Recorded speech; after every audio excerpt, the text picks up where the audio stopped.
And good morning, friends. Welcome to Coffee Talk.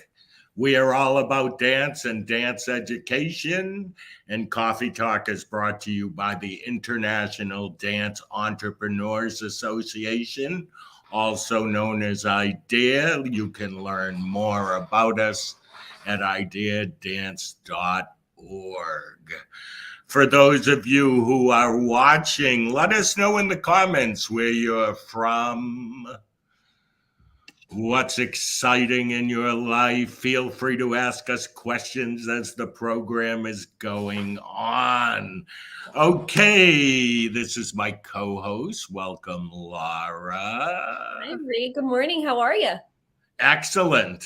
How are things in Pennsylvania, my friend? Things are good. We just wrapped up all of our shows this weekend and they were fantastic. We had 3 on Saturday, and now I feel like I said to you earlier, now I'm like, my brain's already planning next year. And I'm like, stop. I'm like, just enjoy your 3 weeks of downtime. So that's what I'm trying to do right now. This is the only thing I have on my schedule for today. So this is so nice. I do highly recommend to you and all of our viewers, give yourself 1 week until you start planning the next one. Yeah, 100%. We earned it. It's often, though, we're sitting there. I know you can relate to this, and we're saying, okay, next time I got to do this. Okay, next time I got to do that. It's like before the first one is over, you're ready to make the next one happen. Yep. We can't help ourselves. So how many shows did you do? We had 3. Last year was the first year we broke into 3 shows. So this is our second year having 3 shows, and all of them were pretty much sold out. So that's where my brain's already going. I'm like, am I going to do 4 shows next year? Am I going to do 2 days? So just, my brain's already kind of going that direction. But again, I'm just trying to it's okay. We'll figure it out.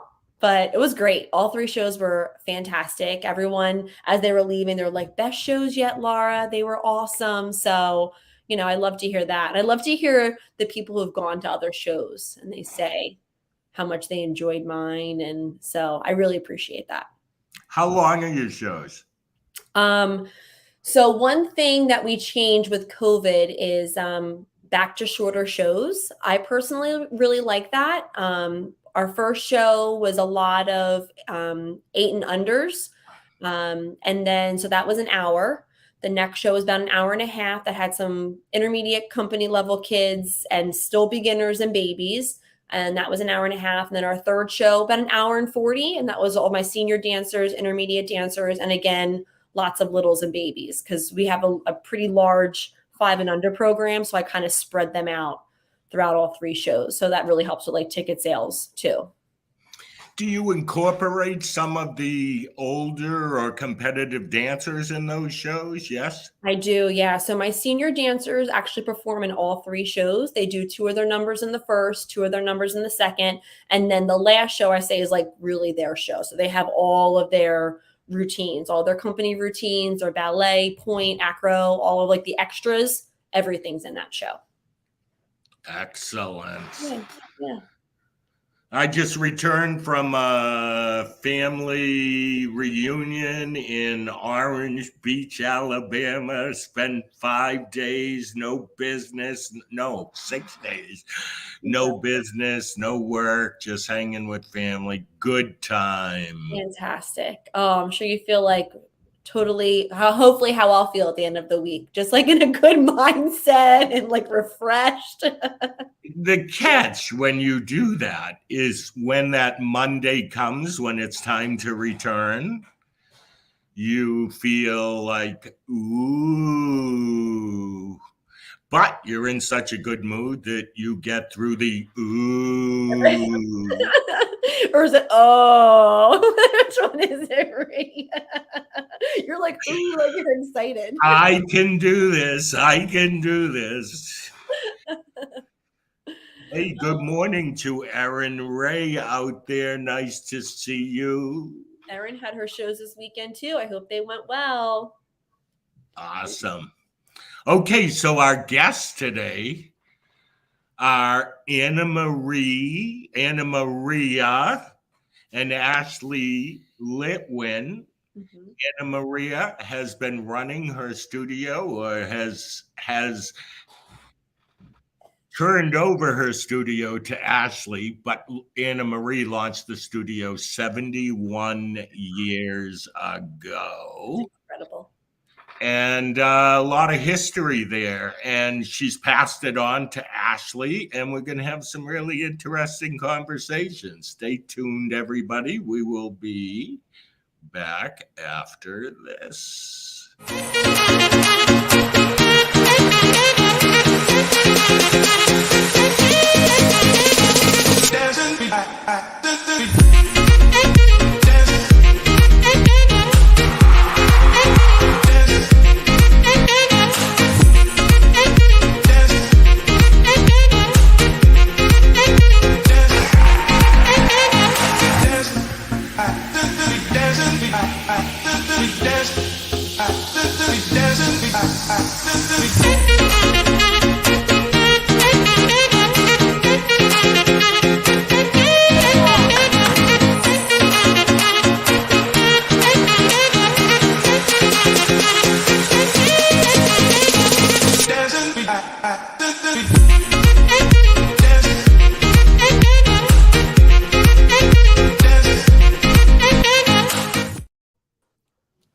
And we're back. Hello, you guys.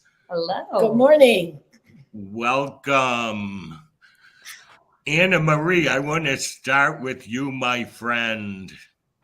Tell everybody about your younger days and opening your dance studio, those early days. Well, I was teaching for someone else and getting ready to get married. And we both said, why are we here? Why don't we open our own studio? And that was in 1951. And I went completely to the other side of town of this lovely teacher that I worked with because I didn't want it to be in competition. So I was several miles away. And it was a little studio. When you opened the front door, you came right in the teaching room. So I had to leave some time in between. And the dressing room had a pot-belly stove in it. That's the kind of a building it was. And back then it was a piano player. And I swore I would never go to records. Well, I went to records. And then I swore I would never go to cassettes. And I went to cassettes. And this went on and on. And now here we are, most everything on the computer. Or your phone. They are the computer. I am either the phone or the stereo set. And this is I love that you call it a stereo set. That's perfect. that shows my age, right? Yeah. I want to ask you this. Do you remember what you charged for lessons I in do. It 1951? was $1.50 a lesson, $6 a month, and my rent was $600 a month. Now Oh, think about that. That was 70 some years ago. Little tiny studio. And when I opened it, I didn't know if I'd have 5 or 25. And I had maybe 75 or 80 students that first year. wow. That's a very large That was number. very, very good. Yeah.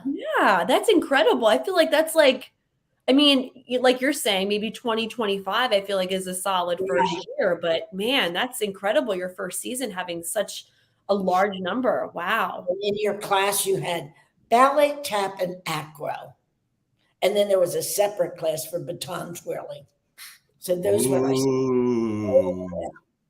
ballet, tap, and acro. And were you a good baton twirler? I was a good baton twirler. I was with the school and I was with what do you call it? Not like one of the, I can't think what it's called.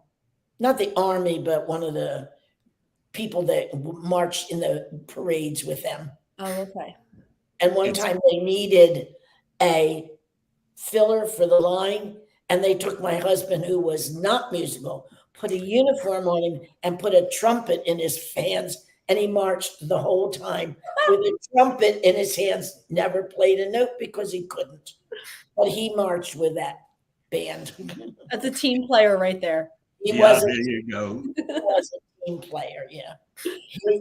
He and Ashley's grandfather, who is my brother, made a carousel for one of the recitals, and they were backstage like this, pushing it around so that the carousel would turn, and it did, yeah. I love it. Another time he made, it was called Around the World, and he built this humongous globe in our driveway. Well, now how are we getting it to the school? And we were about 3 blocks from the school, and he put it on top of a wheelbarrow, and he went up the main highway, wheeling this wheelbarrow with a big world to get it to the high school to get it in. Oh, they don't make them like him anymore. They don't make it like that anymore. Wow. More scenery than you could ever believe. Yeah. And it was always good. That's amazing. And I'm sure that really helped with growing your business, having that type of support system. Oh, absolutely. He was very supportive, as now her husband is very supportive. He's not into the making of the things, but he does everything else though. Now, I'm sorry, can you tell everyone your relation? Because I'm not sure if people know. How are you two related? Okay. Her grandfather was my brother. Fantastic. Okay. My great aunt. So Okay. she's Great. She's my great niece and not my niece. Her mom is my niece, who also taught for a while for me when she was young. Yeah. Wow. Asley, what are some of your first memories?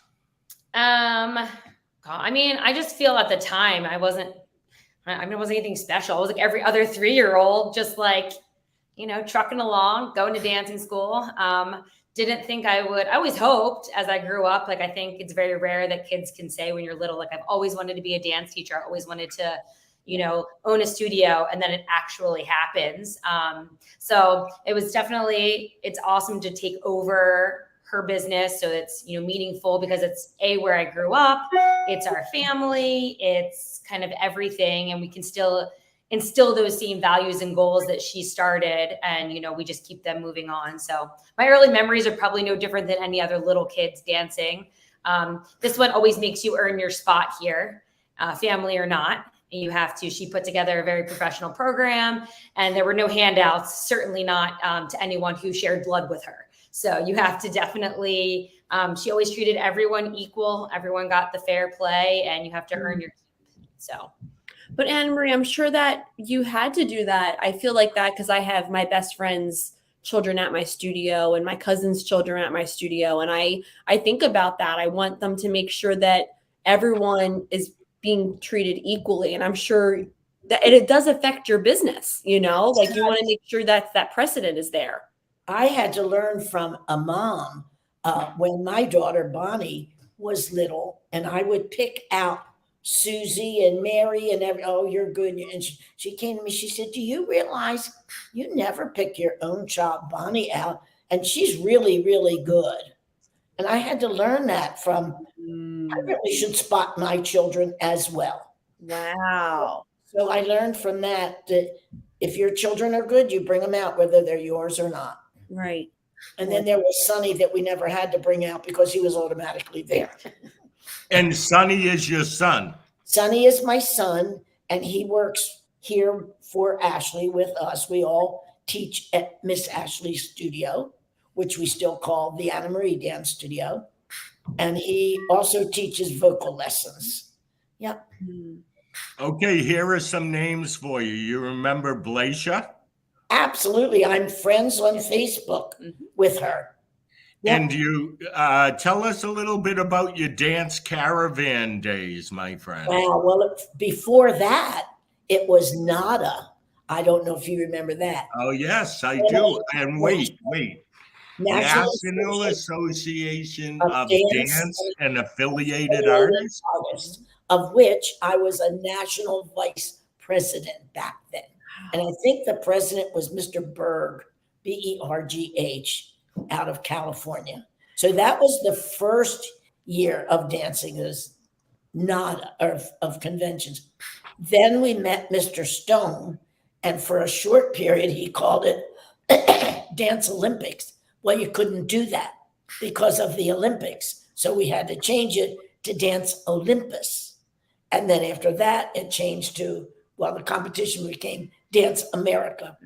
And that's when I danced with Mr. Stone and Art Stone and all of them. And traveling with Mr. Stone, Jules, was a hoot because on the plane, my name was Mrs. Stone. So we got husband and wife, airfare back then. And when we left the hotel in the morning, Mr. Stone. Wait, I just want to say that sounds like art. I say that with love and affection, but that does sound like Absolutely. And Mr. Stone, we would go meet in the hotel and he would say, we need breakfast before we leave. Okay, so we would have breakfast. Then we would go to the airport. Well, we had to wait. He'd say, we need a little breakfast. Well, we had a second breakfast. Then we would arrive at the hotel. It's still morning. Don't you think we should have breakfast? So when I traveled with Mr. Stone, I had 3 breakfasts every day. He was one wonderful gem of a man. He still is. He's still my good friend to this day. I believe he will be 90 this year. Wow. Are you serious? Yes, I believe he will be 90. Oh, God, I hope I'm right because he'll be really upset with me. She still has him beat. I haven't beat. I just turned 93 last month. Wow. Congratulations to you, my friend. Still teaching for Asley. I teach adult tap and I teach the teenage ballet class. Be professional. And they're called pre-professional. You have to be invited into my class. It's a special class. Wow. That's so cool. I want to ask you this, and it's probably a loaded question. What do you see as the main difference in teaching dance today compared to when you started teaching dance? Number one, parents. Parents are totally, totally different. Parents back then, when my children were little, would come in. We had a little viewing room. They had a book. They wrote down what I taught. Their children are practiced at home. Now parents barely open the door, go, shove them in the dance studio. But in the dance studio, we definitely have a family affair here. I don't mean just her and I, but all the people, the students, we are definitely a family-oriented studio. And that's one of the things we're well known for, as well as our technique and our students who have gone on to dance in many fields as they graduated. When you talk about the parents and that change, which I think almost everybody can agree with in our field, it's also a part of our job to educate those parents today. They didn't necessarily need that education back then. Now I don't know why, but they need to be educated. But right, what do you think of? I know when we started, you said we had ballet, acro, and tap. What do you think of everything that's available today? Like, what do you think of contemporary? Well, if you have a good... She's come a long way. She used to not like contemporary. I thought modern was the weirdest thing ever. But then I came across this wonderful teacher, Miss Angela, that I think you may have met her last year at your convention. And she will be there this year. She's a wonderful contemporary teacher, and I learned to like it and understand it. And then we have an acro teacher. And hip hop. So we have teachers for the different fields, and it makes for registration wonderful because it's not the same teacher, her and I, doing this, and this, like it was years ago. Yeah. But what do you think about styles you didn't have? Oh, we didn't have hip hop. We didn't have pom-pom. We had acro. We didn't have contemporary, lyrical. We didn't have lyrical. We didn't know what that was. In fact, I was the first person in Wilmington, Delaware, to even use the word jazz in my telephone ad. And it said modern jazz. And after that, every dance studio in their ads, they had modern jazz. Well, I wonder where that came from. It's funny. It's funny because as a kid, and I'm going to say it was like 1964, 5, when my mother, she opened at 64. It was called modern jazz. Modern jazz. Yes, it was. Because jazz was considered a little risque, and modern was something that people had an idea. A little dance studio involved in it, yeah. Yeah. Sling is dangerous for you. Tell you. Well, listen, there were conservative dance teachers who thought that jazz was going to ruin everything. Oh, yes. It was, we were moving our hips. We were not in particular positions of the body. It was a freestyle. And yeah, a lot of teachers did not want jazz. There was an organization in Boston that wouldn't hire jazz teachers because it wasn't appropriate. Oh my goodness. Wow. If they would see what some of these competitions having the children who are doing jazz, you want to go like this. Exactly. Actually, exactly what they're putting in the jazz category. Yeah. Costumes they put Bikinis on these little girls that are just barely covering. I just can't quite take that. I guess I'm still old-fashioned in that respect. I don't think that's old fashioned. I think that's having classy. coming from right. And I think it's also you guys are coming from a very, like you're saying, it's a strong family value. Yeah. So that's the culture that you're creating at your studio that you had created and Ashley's continuing with. So if that's not appropriate for you guys, and because I feel the same way, my studio is a little bit more conservative in that way. And I think I forget about it almost because we've been competing for so long, and you just go there and you just kind of say, that's not what we do, but that's what you do. That's great. It's not. I don't think we even have anybody in a two-piece costume. Not usually. No, it's rare for any of our kids to be in a two-piece costume, and it would be appropriate for that particular number. Yeah. It's hard to even find that these days. Like everything is more evolved, if you will. Like jazz was risque. It's like there's always going to be something that's pushing the envelope. Correct. And you just have to find the thing that fits with, like Yeah. Laura said, the model that you're building. Absolutely. Correct. Yeah. Yep. I will say, just to pat Anne Marie on the back a little with what she said, how do I say this? Why do we have to go to a two-piece? Like why do we make that decision when they're 8, 9, 10 years old? Can it be that we make a decision that we can find a really cool costume and it's not that two-piece? Unfortunately, I think they see it at a competition and they think, oh, that's what we need to do. Yeah. Well, if that's the way you run your dance studio, maybe you do. We see it at a competition, but we don't do it with our kids. Correct. No, not necessary. Yeah. And I think it's also, I think you're right, Anna Marie, in saying like it's what the studio wants, but I think it's interesting to see because I worked at multiple studios before I opened up Libra.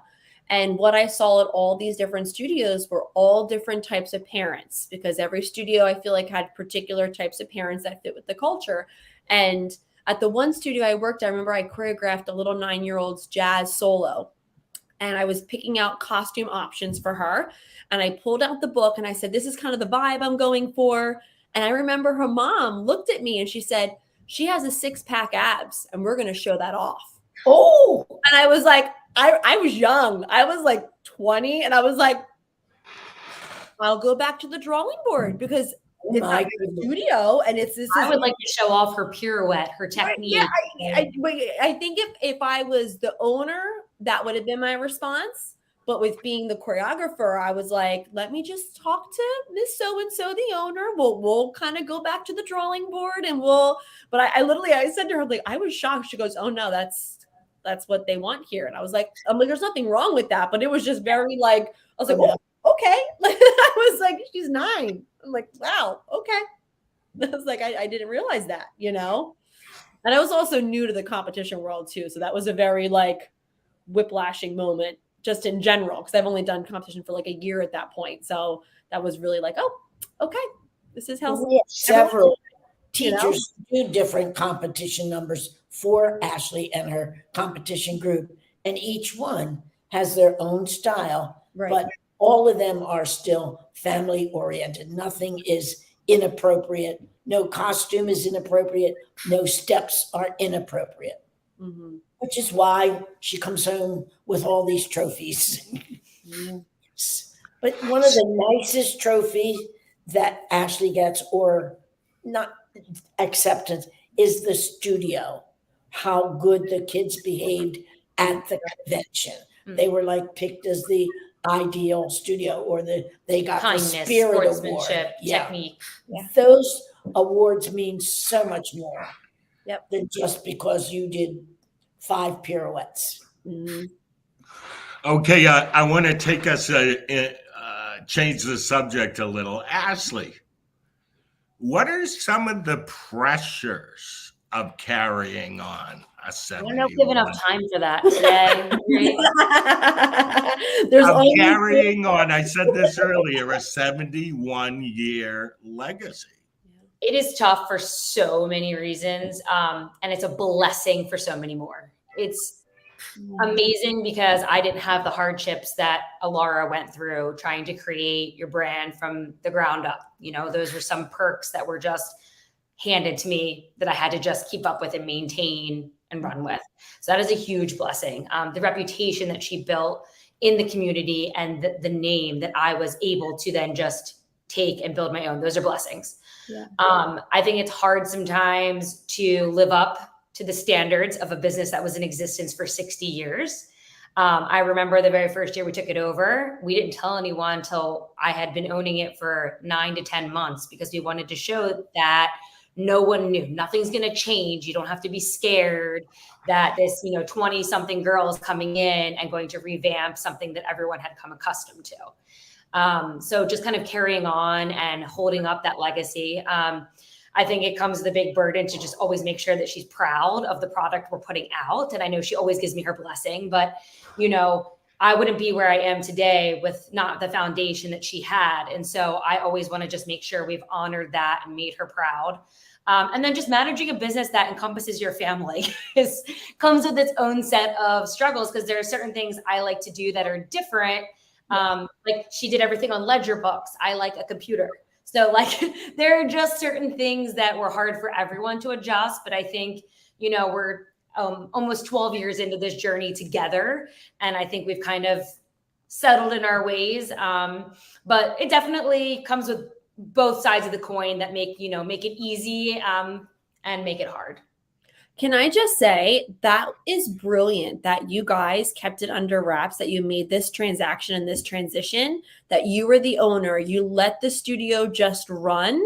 So if anyone had any fear, you could literally say to them, it's been mine for the past, this whole season. I've run, you know what I mean? You wouldn't even know. Like, talk about laying the groundwork first and having that to show people, like, things are going to be the same. Some things might change and just kind of keep growing and things like that. But that was such a smart idea. Who came up with that and why? My husband. He was like, you can't tell anyone because it's been with her for so long. And at the time where I came in, I'd only been back as an educator for maybe, 4 or 5 years. And so he was like, you're still new on the scene of faculty. And, you need to earn your keep, because most of I tease all the time with our Gold Alliance that our staff is our geriatric staff, because we've all been around forever. And so I think there's a lot of fear when they see a new owner come in and be like, she's going to throw everyone out. She's going to change everything. And we wanted to demonstrate that, the ownership has changed, but our values, our core, our everything is still going to remain the same. And any changes that are going to be made are going to be slow and steady and beneficial and not affect the foundation that we've all grown to respect, love, and create. So now, Asley, talking about the changes that you've done, what are some things that you've in the past 10 years plus that you've done at the studio to help the business grow and keep moving forward? What were some things that you've done? So we have a building now. So the building that we're in, that was like the first thing. She always said the things that I needed to remember when starting the business. She said, I spent not enough time with my family and I never bought a building. So those are the things that I made sure I did right off the bat. So within the first 3 years, my husband and I bought the building we're in now. We purchased it, we gutted it, we made it everything we wanted. And it's right down the street from her, which she loves. So she's like, I can see it almost from my bedroom. And so that was a huge one. Bringing back, we used to have a performance company. It was a nonprofit called Dancers Unlimited. So we brought that back, but it's now our competitive team, but we call it Dancers Unlimited to honor the past growth. So that's something we never had. And then we have styles that we never had, like POM. We brought back acro, some stretch and technique and improv class. So I just think like furthering the offerings that we have are just some of the differences. But our cores and everything else are still the same. We, kind of always go back to our core values when planning things. Like we're bringing back our nutcracker we haven't been able to do since COVID.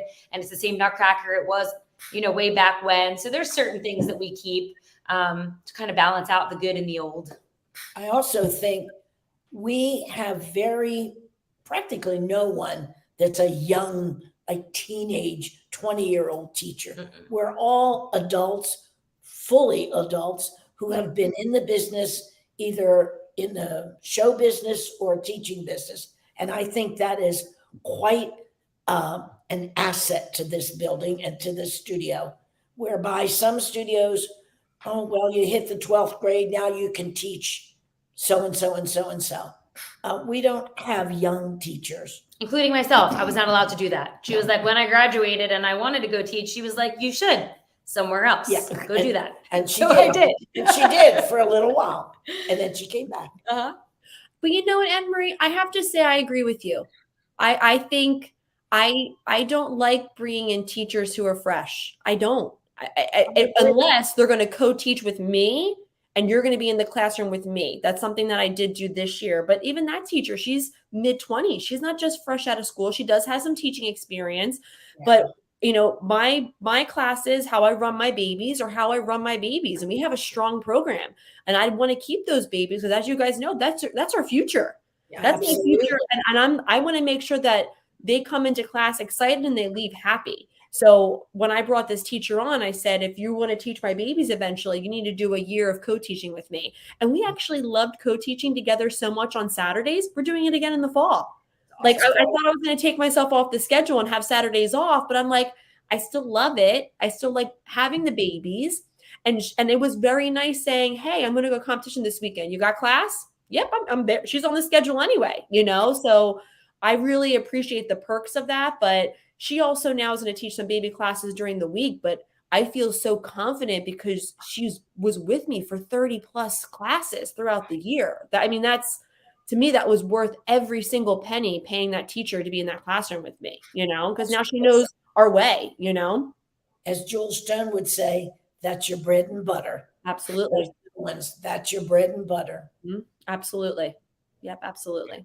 I do have a comment on this too for studio owners that may be watching us today or on demand. I think the teen teacher is a turnoff for our clientele. Mm-hmm. Meaning you're charging professional rates for the classes. Exactly. And they look in the window and maybe it's a 17-year-old who's not secure yet in her own self. Correct. Working with your either babies or recreational kids. I always say this. It's worth the investment to hire the best preschool teachers. We often invest in our most advanced dancers, teachers. But if you said to me, what's the best for my business? investing in the preschool teachers who are so awesome at it that kid stays there for the next 15 years because of You're so right. They the build a spark. experience. If you don't build that spark and that love, you're not going to be able to keep them for that amazing advanced teacher. Yeah. So you need them to walk out like every day. I can't wait to get back into that classroom. Yep. 100%, Ashley. 100%. Yeah. So, Anna Marie, what's something as you look at our industry today that you might change if you could? I don't know about change. I just feel sometimes there is too much emphasis on the competitions. And I think you have to remember the other side of your dance studio and the other side of your enrollment that are not in the competition field. Mhm. I think you have to be very careful and keep a balance, which we do. Thank goodness. And I What- think that, oh, I'm sorry. Go ahead. No, you go ahead. Go ahead, Laura. I was just going to say, because I think what people don't realize, studio owners and even clientele too, is usually your competition team is this much percent of this much of your business. Yes, So if you're putting all of your emphasis on this little part of your business, you're leaving this go. you're leaving all of this go. I think that's what's happening a lot. And then you see those studios that become like the studio hopper studios where they have all of these amazing upper level dancers. But I'm like, but you have 2 baby classes on your schedule. That's interesting to me as a studio owner, like I want 15 classes for ages 5 and under. Cause like we're saying, that's your future, so Future. Yeah, yeah, they're going to grow up to be those advanced dancers. exactly. Okay, we're about to turn this show into a little controversial show. This is what an opinion from an older guy in our business. Sometimes ego comes over business. Yeah. Now, the people who are doing it don't necessarily know that's what's happening because maybe they were raised in a culture where to be successful, you had to win. Yep. So therefore, that's what they're in pursuit of. But the reality of it is if you chose to be a studio owner, you got to let the ego go and make it so every kid, regardless of their skill level, their disabilities, their learning differences, is comfortable in this environment you created. Now, that doesn't mean you don't produce great dancers and go into a dance competition. It's just not all you're about. Mm-hmm. And if I could add to that, I think when we do say things like, we're the best studio in Kentucky because we won these awards, that you're scaring off your average everyday student who just wants to take a once-a-week dance lesson. Yeah. And that's where the ego part of what I'm talking about comes in. Yep. You're absolutely right. Yep. It's a business point that I wish we could get out there to the 100% of our market. Yeah. Well, that's the struggle too, because like we're one of the few schools that does have like a larger competition team or like a fair size, like it's like 50 plus people, Mm-hmm. but we do not separate them from the average kid who does not, like if you're 14 years old and you take jazz, you're going to take it with other 14-year-olds who take jazz. They're not separated from our competition team because for that reason, like we believe the education should be the best that they can have, regardless of if you're on the team or you're off the team.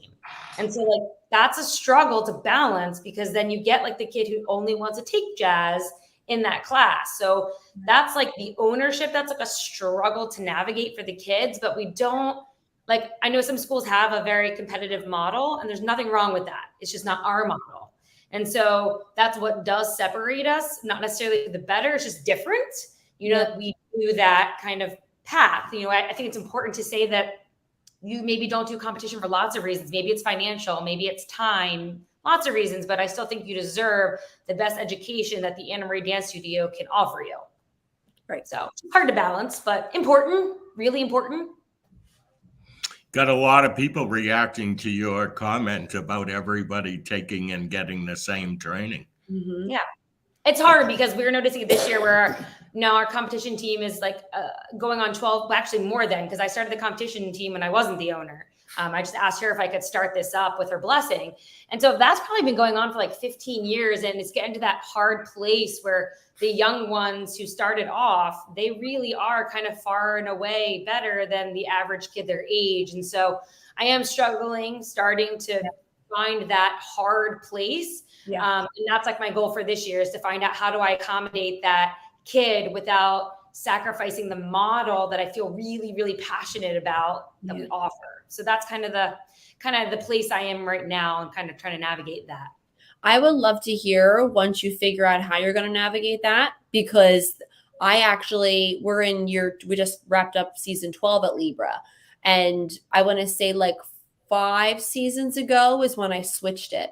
I switched it at the company kids. And then I have once a week classes for anyone else who's 14, 13, 11, who wants to come in and just take a jazz class. Because I think what you're saying, the level, you have a kid who's taking once a week, and then you have a kid who's taking 6 classes a week. The projection of it was very hard. It was very, very hard. So it's interesting. I love that you're doing that. And I think that's like amazing. But I would love to hear like later on how you're going to like navigate that, because I didn't know how to. I finally just was like, Golden Lions call. Yeah, really. Yeah, because I got to the point where I was like, I don't know. I couldn't at my studio keep them together. I just split it. And I just kept I call it like intermediate hip hop, and it's for ages 10 plus. And we have a large group for them. And then I have my juniors and seniors and petites and minis for company level hip hop. But that's the rock and the hard place that you get to. And then you have to make your decisions from there, for sure. And this business that we're in is always about evolving. Yep. You know, Anna Marie, you'll be able to relate to this. In the 60s, 70s, 50s for Anna Marie, it was sort of ballet, tap, and acro for a lot of years. There wasn't a lot of evolution. In the last 2 decades, dance has evolved, I think, more than it did all the years of our history. Mm-hmm. There is so much more to it, and so much more that we can bring to kids. Yeah. And so much more we can do to inspire a love for dance, whether they want to be professionals or not. Right. 100%. It's really, go ahead.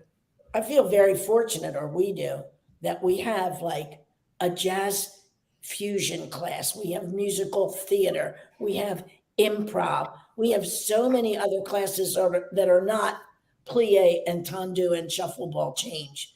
And that is bringing the whole ball of wax together in the dance world. And how cool is that? Mm-hmm. Sorry. No, and I was just saying, and building your business so much, because you're not just hitting that child who wants to take the ballet tap, then you're getting the one who wants to do the strengthening class on top of their point, on top of their ballet technique. Exactly.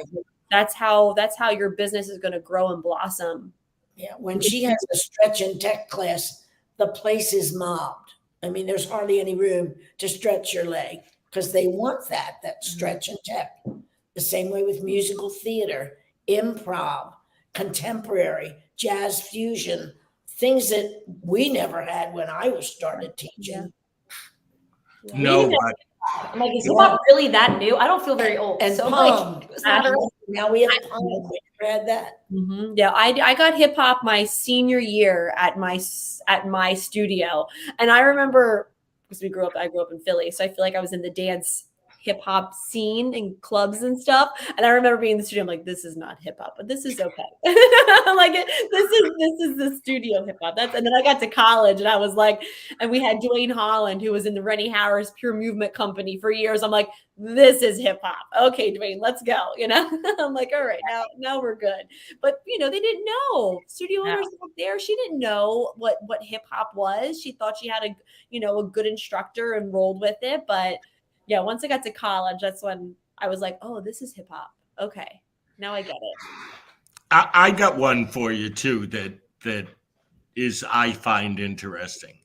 If I asked anybody, define lyrical, define contemporary, define what you mean by fusion jazz. We call these things by names, but we don't know really what they are.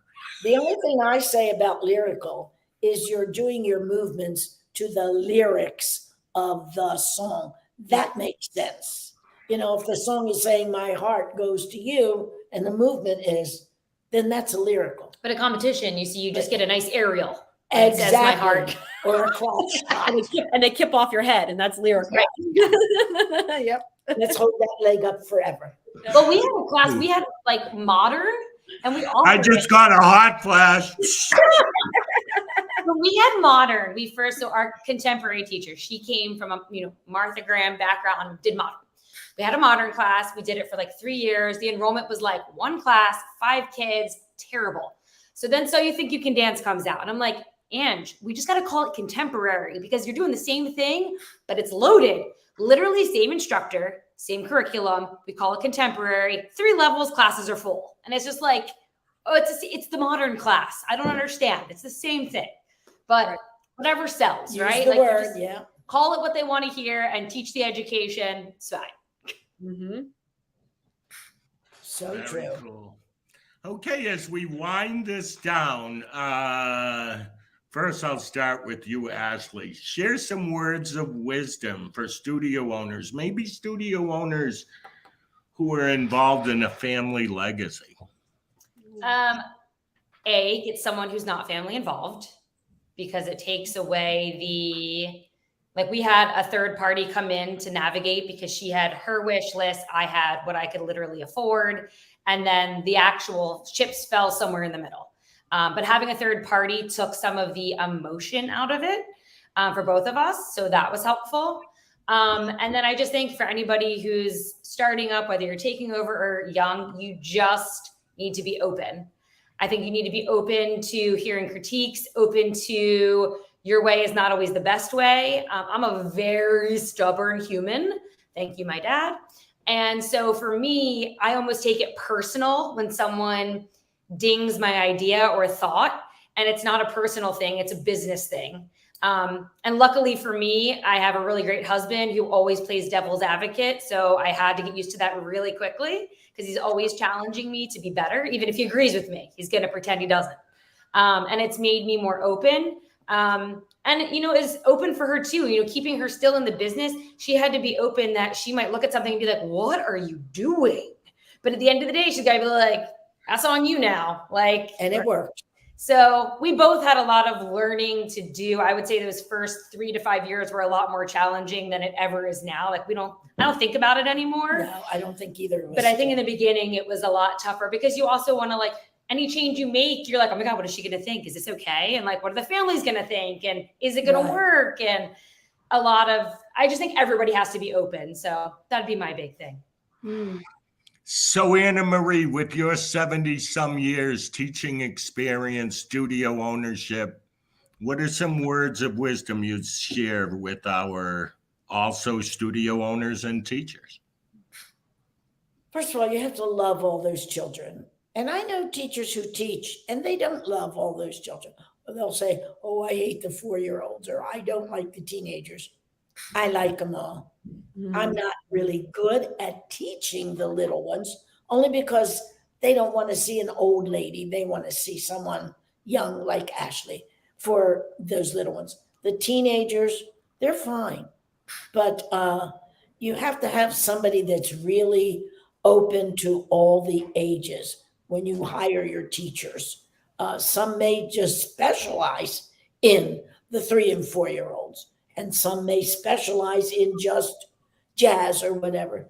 And we're fortunate to have an acro teacher, a jazz teacher, a hip hop teacher, a pom-pom teacher. And it's not just all of us. There's all of us too. And we teach everything. Yeah. Mhm. Yeah, you bring up a good point. In the earlier days, and I'm one of those teachers, we could teach several styles. Absolutely. Whereas it's a more specialized, like people will say, I'm a hip hop teacher, I'm a contemporary teacher. Right. I could have, if you said, give me a lyrical class, I could have given you a lyrical class, a jazz class, a tap class. I wouldn't have been very good, but I probably could have given you a ballet class as well. You know, we just learned it all if you wanted to be a teacher. Which I still think owners should be able to do. Like, I was just thinking recently, and I'm glad I've stepped back more and more, because the one thing I'm not confident in teaching is acro. And I plan to go back and get certified. So I mean, I could pop in, but I don't feel like I'm valuable to my students. And as the owner, I want to be able to go in any class and give them just as a good education as the people I've hired. So I think being able to step into every one of those roles is still valuable as an owner. Yeah, 100%. I want to say cheers to the next 71 years. Thank you. Thank you. This I was want to great. talk to you on the 142nd anniversary, all right? We'll still be here, won't we, Ashley? Yes, right. You're not going anywhere. Better not. How cool I is love that? that she keeps me involved. And I love being involved. And I still teach ballet classes and I teach a tap class. Just enough to keep me. And the Nutcracker and team. She does it all. She does it all. Yeah, choreograph for the team. Yeah. And now I'll be choreographing for the Nutcracker. You live up to one of the beliefs that I share all the time, which is once it's in your blood, it never leaves. You are absolutely right. It's a part of your soul. It's a part of your passion. You end up counting any piece of music that you hear. You think about what you could do with it. It's just a piece of our lives, and I wouldn't change a thing. I even helped a competitor of ours who has a dance studio. How far is Valerie? Several miles away. She came to my house and I helped her with her fall schedule. Very good. I wish we could do that more, because if we could start realizing that we're all unique and we have our own product. Yep. And we could stop worrying about the other studios, and don't be like those other studios. There's room for everybody. There's a million kids. I have always said Do that. you. Like, I'm helping a friend, and a friend of mine I went to high school with is opening up a school of her own, and we're getting together this week so that I can help her. So it's all about being a good cause, because, and on this call with Laura, I shared Marley during COVID with Laura before I never I literally wanted to bring that up. My first interaction with Asley literally was me pleading for help during COVID, trying to plan this outdoor show, and I couldn't find Marley to use. And Asley is an hour and a half from me at this point. And she was the first, come, here's my address, come pick it up. You can use it for the weekend. And then literally months later, Ree, you announced that she's joining Gold Alliance. And you were like, does anyone know? I'm like, this is my only interaction with this woman. And she was literally saved my outdoor COVID performance. And I didn't have to go out and buy thousands of dollars during COVID in Marley, or rip my own Marley up from my dance studio floors. And it was just like, yeah, but that's just like, I feel like that's idea though. There's That's no reason. her an idea too, you know? Yeah, that's what we're all about. Those who don't want to be involved in helping each other, I feel bad for them. You're really isolated. Exactly. Yeah. And we have a couple of schools around here like that. But I have to say most of them. We're kumbaya with everybody. Yeah. Yeah. Okay, that's a good way to end. Thank you guys, Anna Maria and Maria. No, I'm not an She's just an E. It's just Anna Marie, Leo, you are an inspiration. Thank you. I'm happy to be that inspiration for these young people. Yeah. Thank you so much for being here today. It was fantastic. Thank Thank you, you. Ashley. Thank you, Laura. We will see you on the next Good Coffee news, Susan. Talk. Keep